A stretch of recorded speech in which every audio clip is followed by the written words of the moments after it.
Welcome back to Brand News. Welcome. All right, so I'm Brian, this is James. We've got some articles for you today, not because I'm lazy, but they're both from bnt.com.au. I feel there's a bit of laziness in that. Well, there was only two articles in the world that you could pick up and they happen to be right next to each other on a website. I scoured every potential piece of news in the whole world. I hope they're good. They were directly above each other as well. So let's start with the first one. I like this one because it's blending AI-driven tech strategies with real results for a big brand that I definitely use a lot. So let's get into it. How targeted AI marketing led Dan Murphy's to a 29% sales boost. So I'm already excited because they mention a growth in sales. There's actually an outcome. So how are they using AI which led to this? All right. So my short version summary is they are pairing the ideal promotions and discounts to their members. I don't know if you've ever purchased from Dan Murphy's. They ask you what your mobile number is. Every time. Yep. I don't go there that often. Yeah. So when they ask you for your mobile, they're recording everything that you're purchasing. And for those app users, Dan Murphy's app users, they're providing just the perfect discount on the products you recently or frequently purchase or are very similar products to what they've got on offer on. They're using AI machine learning not to come up with the offers, but to pair the right offer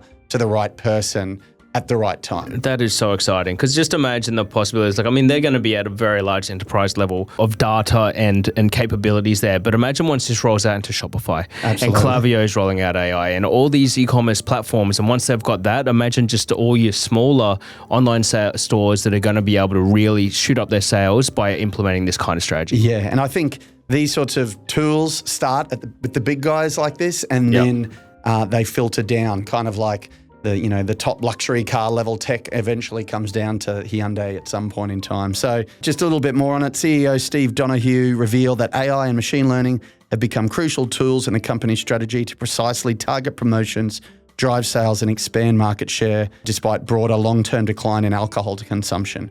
So yeah, that's in a market where alcohol consumption is reducing. Their existing customer members, they've seen 29% growth. So well done to those guys for a reasonable and logical introduction of AI and machine learning to drive their sort of tech pairing of the right promotion to the right customer. I think on the back of that, we'll have an upcoming episode where we will test one of these tools. We'll do a bit of research and find if there is anything out there at the moment that is available as a Shopify app or WooCommerce add-on that we can potentially give a trial and see is there a solution there that people can be using and implementing right now? Yeah, how can we review and analyze your customer data or your frequent purchases data and deliver some insight real time to deliver more sales? Yeah, I'm sure there's something we could try and implement. Coming soon. So the second article, again by Amy Edwards on bnt.com.au. Yeah. Thank you, Amy, for the interesting articles. McDonald's, Nike and Coca-Cola, the winners and losers of the Olympic sponsorships. Do you watch much of the Olympics? Didn't see a single minute. I was watching heaps of it because my 6-year-old son has automatically become hooked on all sports of any type, from archery to NRL. He wants to watch everything. So I've been up at 6:30 in the morning watching the Olympics with my son. And I did notice a lot of sponsorship presence from Adidas. But what I find interesting about this article is the big winner is Nike, who wasn't an Olympic sponsor. And they were sponsored back in 2012, weren't they? I think they were saying was the last time that they sponsored the Olympics. That's right. So for them to still be getting an affinity or a connection without having to pay the big bucks is impressive. So what's the theme of the article? So they interview Michaela Hopkins. Michaela's from Head of Marketing at Tracksuit. It's a brand tracking study. Some of our clients use this platform. Yeah, brand tracking tool. I think it's really exciting and a cool tool if you want to continue to take marketing dips and see how you compare in brand interest and brand affinity for you versus your competitors.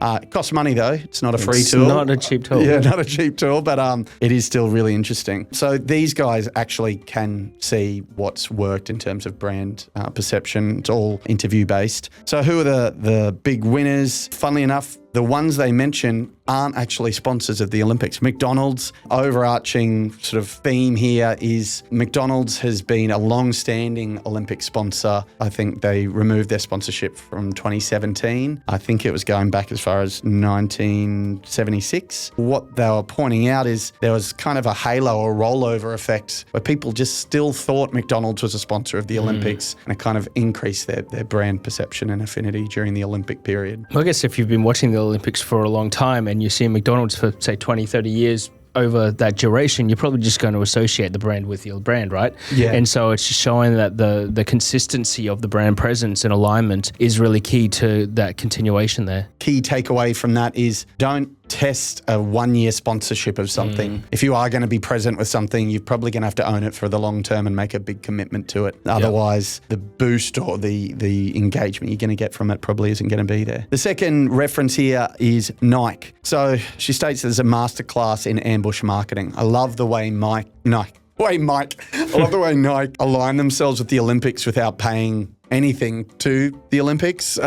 They weren't the primary sponsor. I think Adidas were. However, the reason they're being labelled as the masterclass in ambush marketing is they sponsor everything around it. They find large groups of athletes in certain events and sponsor them all. So while there might be Adidas on the billboard on the track, every one of the athletes is wearing a recognisable Nike shoe with a specific colour that everyone might notice. And you can't help but think that Nike is sponsoring it because you're seeing their product everywhere. They did launch a campaign during the Olympics, which was Find Your Greatness, which didn't mention anything to do with the Olympics, but people drew that connection that, you know, participating in the Olympics, reaching your potential, find your greatness. So very clever alignment without having to spend the big bucks on that brand sponsorship. But it also speaks to the quality of product and that they don't need to spend the big dollars to be featured anyway. Because if all these athletes are there and they're competing and they're wearing their products, there's a reason why they're wearing them. They're not going to be wearing it if it's a shit product because they're not going to have a chance of winning.